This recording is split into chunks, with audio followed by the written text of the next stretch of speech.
오늘 우리가 읽고 있는 성경 말씀인 민수기 29장에는 7월 15일, 다시 말해 일곱째 달 15째 날에 시행하게 되는 장막절 혹은 초막절 규례에 대한 이야기를 소개하고 있습니다. 특별히 우리가 주목해야 될 한 가지는 이 초막절 절기가 7일간 진행이 되게 되는데, 우리가 가장 유명한 이스라엘의 절기 가운데 또 한 가지는 7월 10일 날 드려지는 대속죄일이 있습니다.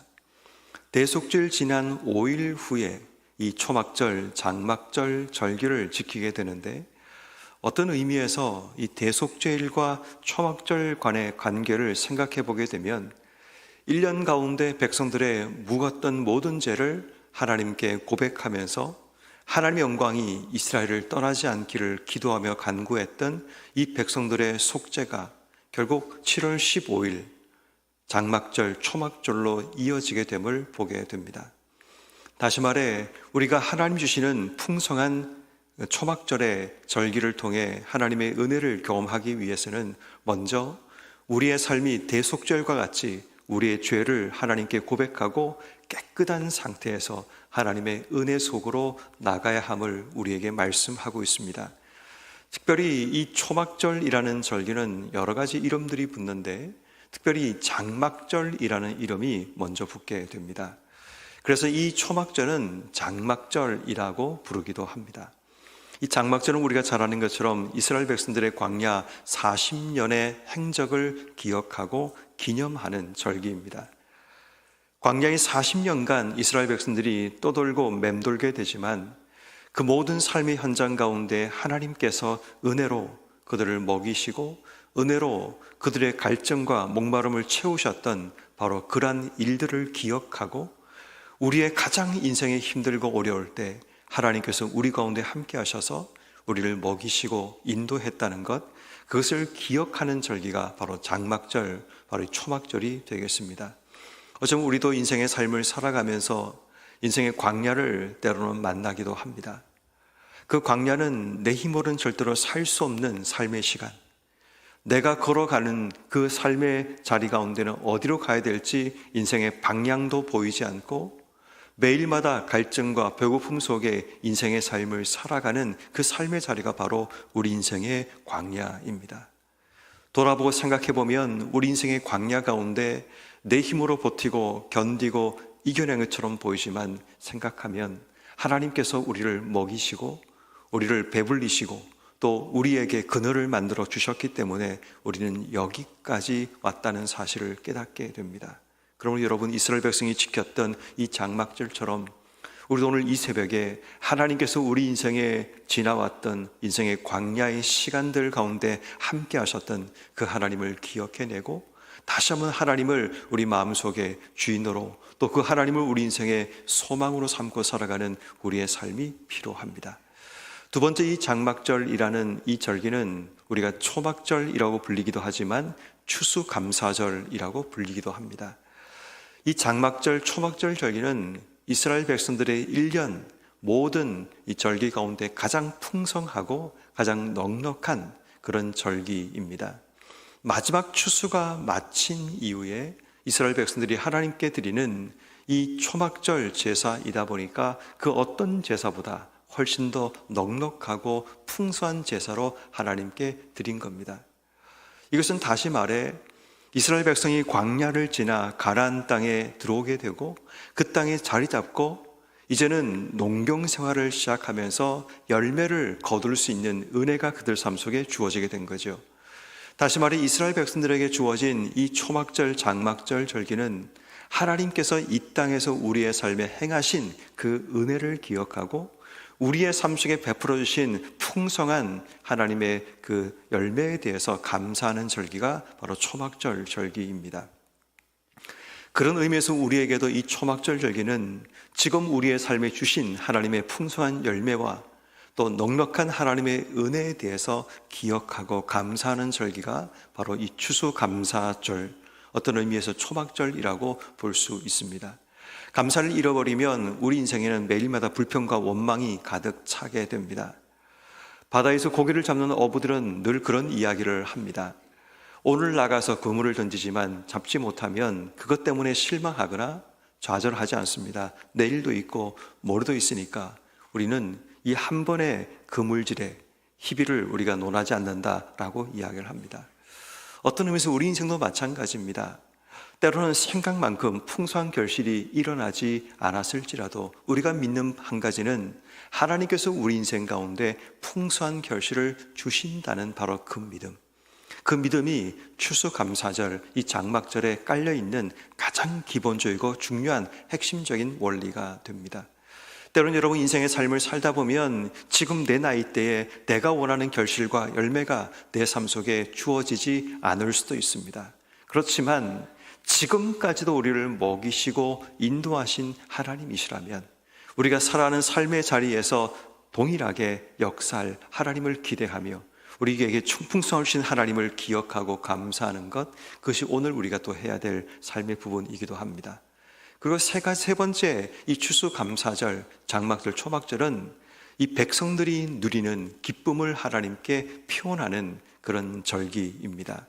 오늘 성경 말씀에 보면 우리가 주목해야 될 한 가지는 뭐냐 하면 13절 말씀에 보면 번제로 향기로운 화제를 드리되 수송아지 13마리와 수대양 2마리와 1년 된 수대양 14마리를 다 흠없는 것으로 드리라 라고 이야기합니다.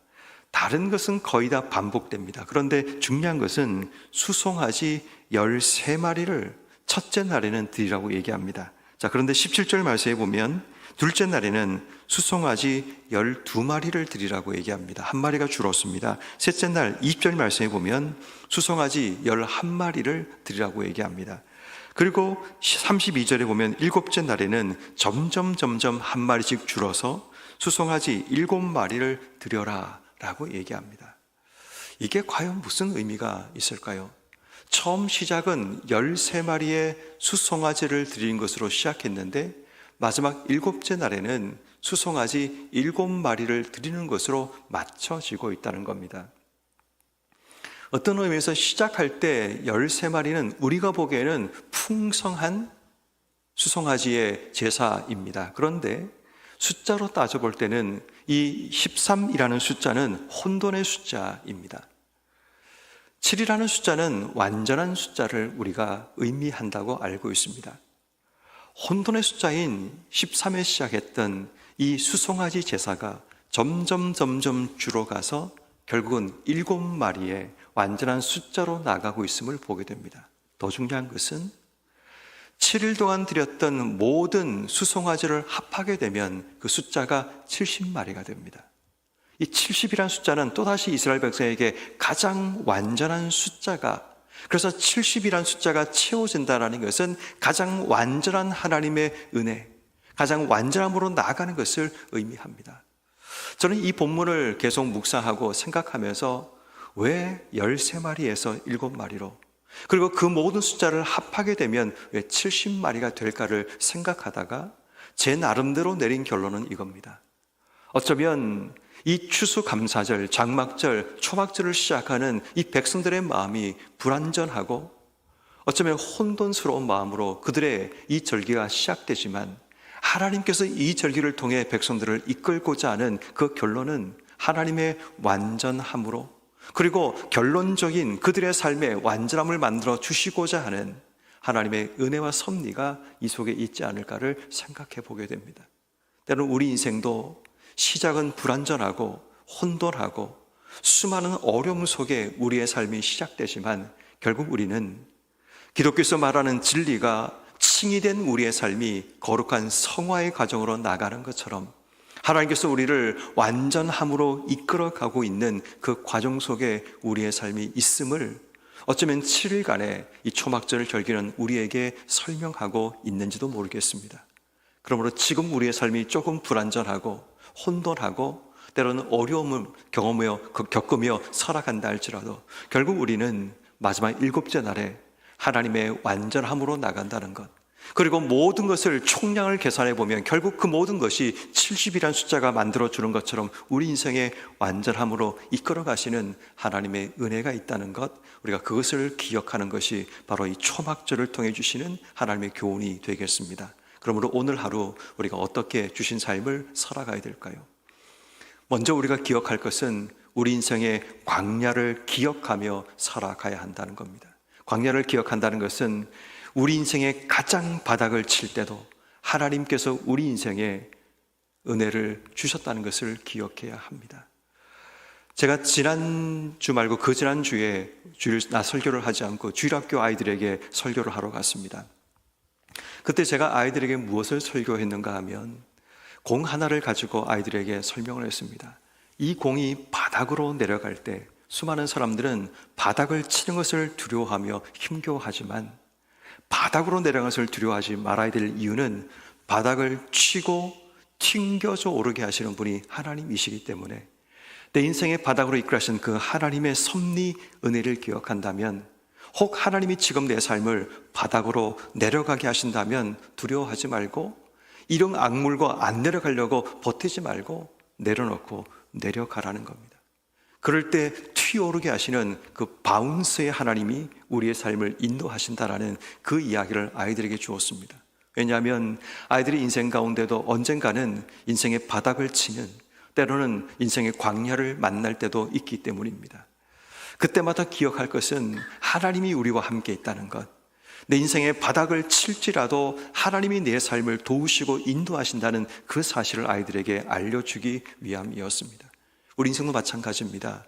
지금까지도 우리 인생의 광야를 경험해 왔다면 앞으로 우리의 삶에도 때로는 광야가 올 수 있습니다.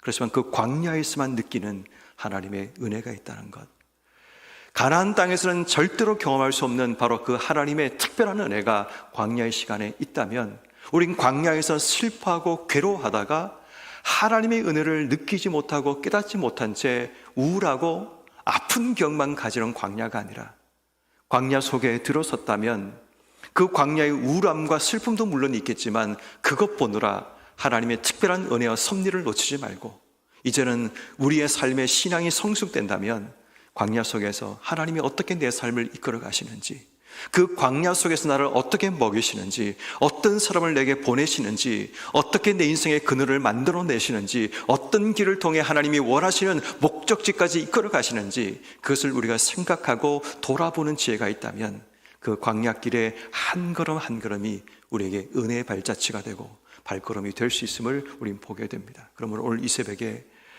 인생의 광야를 기억하고 주신 하나님의 은혜와 주실 하나님의 은혜를 기도하는 성도의 삶이 되기를 바랍니다.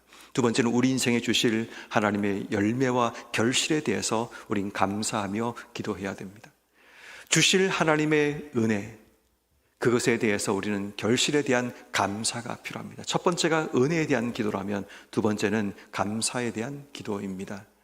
지금까지도 하나님께서 우리 인생 가운데 결실을 허락하셨으면 앞으로 내 인생의 마지막 결실의 단계로 나갈 수 있는 은혜를 주시기를, 그리고 우리가 하나님께 감사할 수 있기를 기도해야 됩니다. 결국 우리 인생의 마지막 결실은 내 인생의 죽음을 통해 하늘의 미랄이 땅에 떨어져 죽음을 통해 많은 열매를 맺는 바로 그러한 결실이 우리 앞에 있을 수 있습니다.